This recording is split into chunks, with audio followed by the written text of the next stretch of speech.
بسم اللہ الرحمن الرحیم۔ آج کی مجلس میں مختصر حضرت امام حسین رضی اللہ تعالی عنہ کا ذکر خیر ہوگا۔ آپ کی ولادت ماہ شعبان المعظم میں ہوئی۔ آپ نواسۂ رسول ہیں اور آپ کی والدہ ماجدہ خاتون جنت ہیں۔ آپ کے والد گرامی تاجدار ولایت ہیں، اور آپ کے جو جد امجد ہیں، جو آپ کے نانا جان ہیں، وہ تاجدار نبوت ہیں، اور خود آپ جنتی جوانوں کے سردار ہیں۔ جب آپ کی ولادت ہوئی تو حضور علیہ السلام نے آپ کے کان میں اذان دی اور بائیں کان میں اقامت کہی، اور اپنے لعاب دہن کی گھٹی دی، یعنی جو سب سے پہلی چیز آپ کے جسم اقدس کے اندر گئی وہ حضور علیہ السلام کا لعاب دہن تھا۔ اور مشکات شریف کی روایت ہے کہ جب آپ کی ولادت سے بھی پہلے حضرت ام فضل حضور علیہ السلام کی چچی بارگاہ نبوت میں حاضر ہوئیں، عرض کرنے لگی کہ میں نے ایک ہیبت ناک خواب دیکھا ہے۔ تو آپ نے فرمایا کہ بیان کرو، تو آپ بیان کرنے سے ڈری، تو پھر عرض کرنے لگی کہ میں نے دیکھا ہے کہ آپ کے جسم کا ایک ٹکڑا میری گود میں آ کر گر گیا ہے۔ تو آپ علیہ السلام نے فرمایا کہ یہ اچھا خواب ہے، ان قریب فاطمہ کے ہاں صاحبزادے کی ولادت ہوگی جو کچھ عرصہ آپ کی زیر پرورش رہیں گے۔ تو ایسا ہی ہوا پھر کہ جب امام حسین رضی اللہ تعالی عنہ کی ولادت ہوئی تو کچھ عرصہ ام فضل رضی اللہ تعالی عنہ کے پاس رہے، تو وہ حضور علیہ السلام کی خدمت میں ان کو لے کر آئی تو اپنے کام کاج میں مصروف ہو گئی۔ تو کہتی ہیں کہ جب میری نگاہ حضور علیہ السلام پر پڑی تو حضور علیہ السلام کی آنکھوں سے آنسو رواں تھے۔ میں بڑی پریشان ہو گئی، میں نے عرض کی یا رسول اللہ صلی اللہ علیہ وسلم یہ کیا معاملہ ہے؟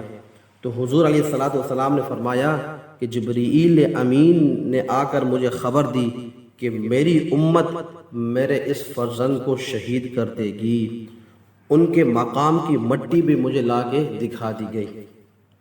جب امام حسین رضی اللہ تعالی عنہ کی ولادت ہوئی تو خود حضور علیہ السلام نے عقیقہ فرمایا اور آپ کا نام خود تجویز کیا۔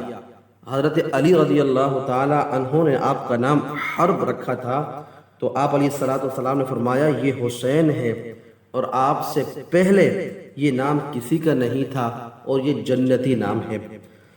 حضور علیہ السلام حضرت امام حسین کو اپنا پھول قرار دیا، پھول کی طرح آپ ان کو سونگا کیا کرتے تھے، اپنے ساتھ چمٹایا کرتے تھے، آپ کی وجہ سے اپنے سجدے کو دراز کر دیا کرتے تھے، اپنے کندھوں پر اٹھایا کرتے تھے اور اپنی پیٹھ پر ان کو سوار بھی کیا کرتے تھے۔ یاد رکھیں کہ جو جتنا قریب ہوتا ہے اتنا زیادہ آزمائش سے بھی اس کو گزرنا ہوتا ہے۔ جتنا انسان مقام قرب میں بڑھتا ہے اتنا ہی مقام ابتلا میں اس کی آزمائش ہوتی ہے۔ ایک روایت کا مفہوم ہے کہ ایک شخص نے عرض کی یا رسول اللہ صلی اللہ علیہ وسلم کہ میں آپ سے محبت کرتا ہوں، تو آپ علیہ السلام نے فرمایا فقر کے لیے تیار ہو جاؤ۔ وہ کہنے لگا کہ میں اللہ سے محبت کرتا ہوں، تو آپ علیہ السلام نے فرمایا ابتلا کے لیے تیار ہو جاؤ۔ تو مقام کربلا میں آپ کو مظلوماً شہید کیا گیا۔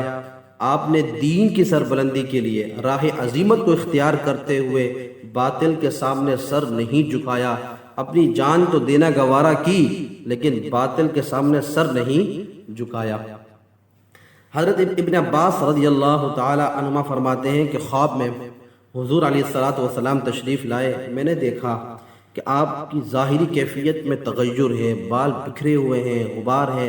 میں نے عرض کیا رسول اللہ صلی اللہ علیہ وسلم میرے ماں باپ آپ پر قربان ہو جائیں، یہ کیا حال ہے، یہ کیا کیفیت ہے، اس میں کیا حکمت ہے، کیا ماجرا ہے؟ تو آپ علیہ السلام کے ہاتھ میں شیشی تھی۔ آپ علیہ السلام نے فرمایا کہ میں حسین اور اس کے ساتھیوں کا خون جمع کر رہا ہوں۔ اس سے معلوم ہوا کہ حضور علیہ السلام کی کمال محبت تھی۔ یہی وجہ ہے کہ رسول اللہ صلی اللہ علیہ وآلہ وسلم نے فرمایا حسین منی و انا من حسین، حسین مجھ سے ہے اور میں حسین سے ہوں، جو حسین سے محبت کرے اللہ تبارک و تعالی اس سے محبت کرے۔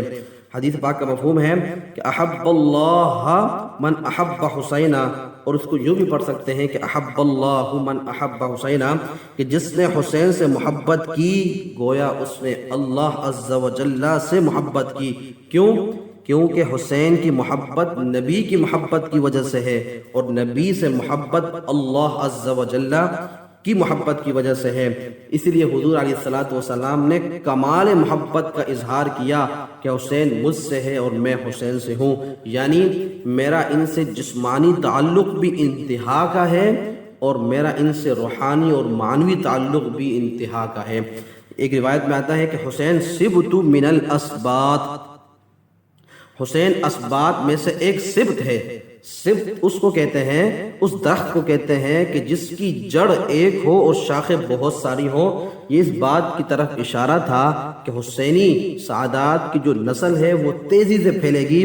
دنیا میں حسینی سعادات زیادہ ہیں حسنی سعادات کے مقابلے میں، اور سبت کا مطلب گروہ بھی ہے، ایک اس کا مطلب امت بھی ہے۔ مطلب یہ ہوا کہ حسین تنہا ایک پوری امت کے برابر ہے اپنے شرف، سیادت اور سعادت کے درجے میں۔ تو اس کی مختلف علماء نے تعبیرات کی ہیں۔ تذکرہ نگاروں نے یہ لکھا ہے کہ سلمان بن عبد الملک، یہ ایک بادشاہ گزرا ہے بنو امیہ کا، بہت خوبصورت تھا۔ اس نے خواب میں دیکھا کہ حضور علیہ السلام اس کے ساتھ لطف و مہربانی کے ساتھ برتاؤ کر رہے ہیں۔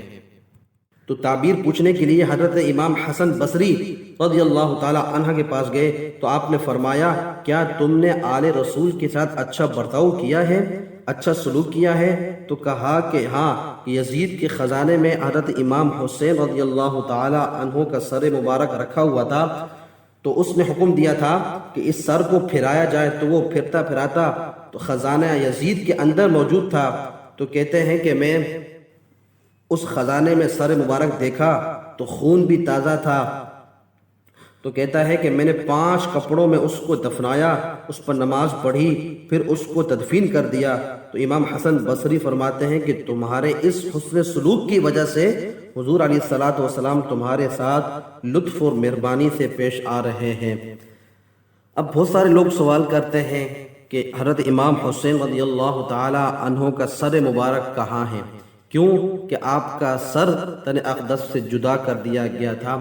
تو اس میں دیکھیے مختلف روایات ہیں، ان میں سے ایک روایت تو یہی ہے کہ جو میں نے آپ کے سامنے بیان کی کہ وہ یزید کے خزانے میں تھا، اور دوسری روایت یہ ہے کہ مدینہ منورہ میں آپ کا سر مبارک بھیج دیا گیا تھا، حضرت فاطمہ یا حضرت امام حسن کی قبر کے ساتھ ان کی تدفین کر دی گئی تھی۔